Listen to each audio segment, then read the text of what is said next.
It has officially been 1 month since Hurricane Maria devastated Puerto Rico, and the president is praising the federal response. Listen to how he rated his administration's efforts at a press conference yesterday with the governor of Puerto Rico.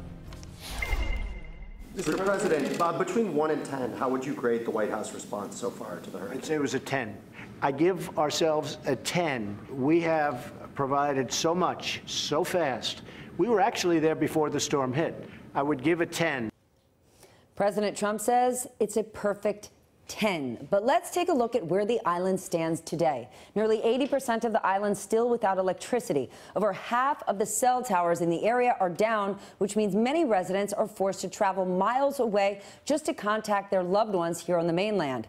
30% of the island still doesn't have access to drinking water. Last week, the Environmental Protection Agency authorized $70 million to the island's water authority because of major safety concerns over water sanitation.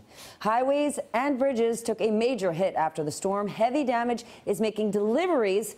It's hard to make those deliveries and relief supplies to get that food and water. It has been massively difficult. The Wall Street Journal reports this morning, they said out of Puerto Rico's 5,073 miles of road, over 4,000 of them remain closed. 30% of the hospitals are running on generators. This morning, Puerto Rican officials say 21 hospitals were still on generator power, while 4 remain completely closed. This week, The Hill reported that unemployment rate was close to 100% today. There are still over 4,000 people living in temporary shelters, and residents are fleeing the U.S. territory by the thousands. Over the last 2 weeks, listen to this, an estimated 60,000 people have arrived in Orlando, Florida alone to escape the unfolding crisis back home. NBC's Gabe Gutierrez has more on the infrastructure crisis that remains in Puerto Rico and the efforts taking place to bring power back to the U.S. territory.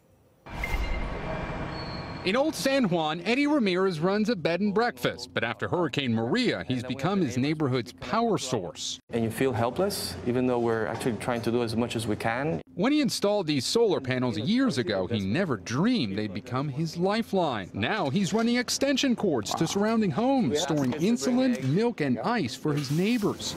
We're trying to be positive, but it's so hard to be there. Almost 80% of Puerto Rico is still in the dark, but Governor Ricardo Rosselló claims that number will drop to 5% in less than 2 months. Is it realistic to expect that the power grid will be back up and running in most of Puerto Rico by mid-December? Yes, that's why I proposed it.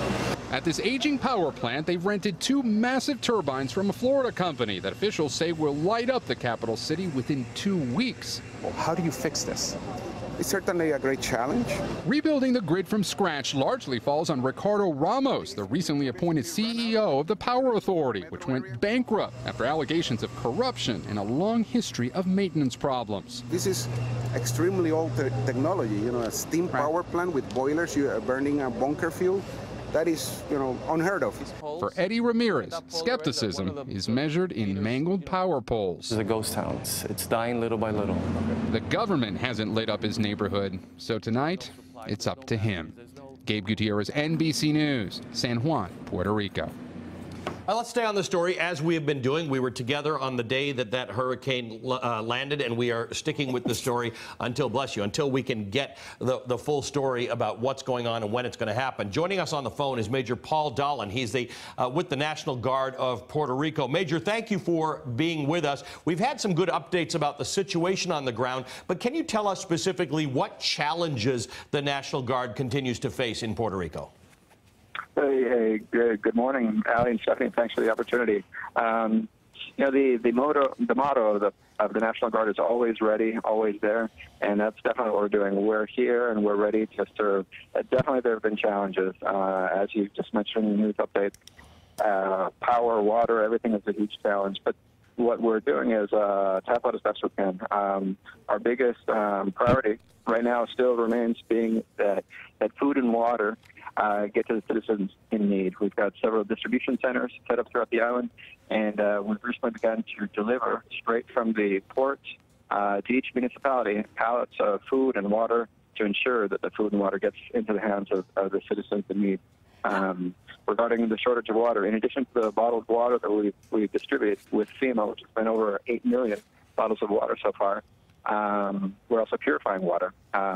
from different water sources throughout the island with our rope use, water purification machines that purify thousands and thousands of gallons that we're able to distribute to citizens, which is potable water that they can use for drinking and bathing and washing and whatever is needed.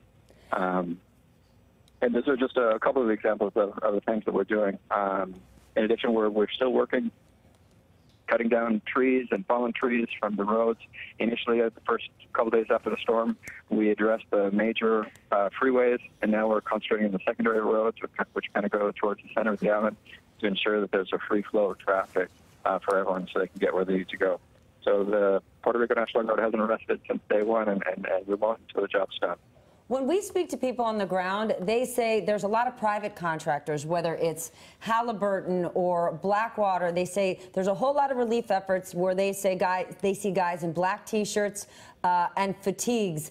Do we need that kind of outside support? Because we know those outside contractors are very expensive, and there's a lot of concerns that these rescue efforts are desperately needed, but budget matters.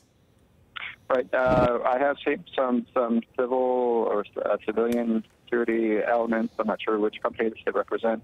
There was some concern at some point that some of the distribution centers early on, as you can imagine, people waiting a long time in long lines for food and water. Sometimes it can be distressing for some and kind of keep people safe and secure. Security elements have been brought on to assist.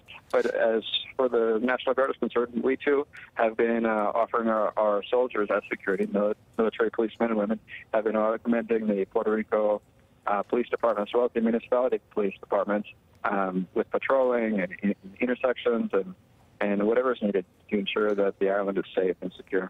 Hey, Major, what is the situation in terms of the availability of the National Guard members in Puerto Rico? Because obviously some of them would have been based in places where they don't have power, they don't have water, and their houses would have been destroyed. Are you working at capacity, or do you need more help? Well, we currently have 3,500 approximately soldiers activated. That's not 100%, and it won't be 100% because a large amount of our National Guard are first responders and they're civilian jobs. They're either policemen or firemen, right, or doctors or nurses. Hey there, I'm Chris Hayes from MSNBC. Thanks for watching MSNBC on YouTube. If you want to keep up to date with the videos we're putting out, you can click subscribe just below me or click over on this list to see lots of other great videos.